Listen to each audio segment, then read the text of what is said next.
ప్రభు నామంలో మీ అందరికీ శుభములు. మత్తయి సువార్త 28వ అధ్యాయంలో సర్వలోకమునకెళ్ళి సర్వ సృష్టికి సువార్త ప్రకటించమని దేవుని యొక్క వాక్యము మనకు సెలవిస్తూ ఉన్నది. సువార్త ప్రకటించడం అనేది సంఘానికి ఇవ్వబడినటువంటి ఒక ఉన్నతమైనటువంటి బాధ్యత. సువార్త ప్రకటించండి అని అధికారము సంఘానికి ఇచ్చింది దేవుడు. లోకంలోనికి పంపిస్తుంది దేవుడు.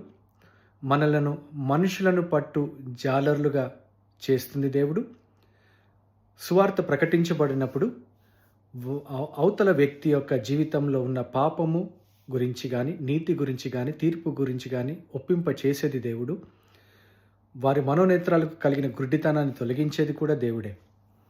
సమస్తమును దేవుడు చేస్తున్నప్పుడు నేను చేయగలిగింది ఏంటంటే ప్రభు యొక్క ఆజ్ఞకు లోబడి ఆ సువార్త ప్రకటించడానికి ఒక అడుగు ముందుకు వేయాలి.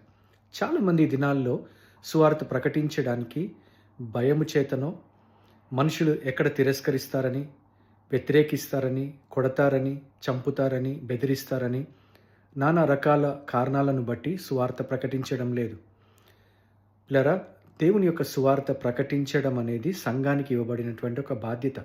కాబట్టి మనము సువార్త ప్రకటిస్తున్నప్పుడు వచ్చే వ్యతిరేకతల మధ్యలో కూడా దేవుడు తన కృపనిచ్చి, తన ఆత్మచేత మనల్ని బలపరిచి, ఆయన కొరకు సాక్ష్యముగా జీవించే అంత కృప దేవుడు మనకు అనుగ్రహిస్తాడు. కాబట్టి మనుషులకు కాకుండా దేవునికి భయపడుతూ, దేవుని యొక్క వాక్యానికి విధేయత చూపిస్తూ సువార్త ప్రకటించడానికి మనం అడుగు ముందుకేద్దాం.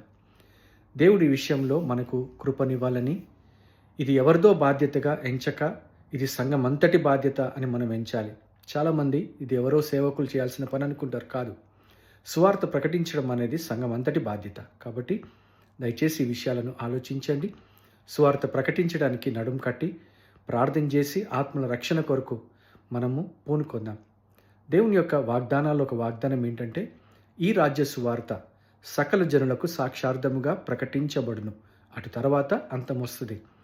ఈ సువార్త ప్రతి మనిషికి ప్రకటించబడుతుంది. అవును, ప్రకటించాల్సిన బాధ్యత మనది. రండి, దేవుడిచ్చినటువంటి పని కొరకు మనల్ని మనం పురికొల్పుకుందాం. తోటి విశ్వాసాలను పురికొల్పుదాం, అవకాశాలను వెతుకుదాం, ప్రార్థన చేద్దాం, పని చేద్దాం. దేవుడు మనల్ని దీవించునుగాక. ఆమేన్.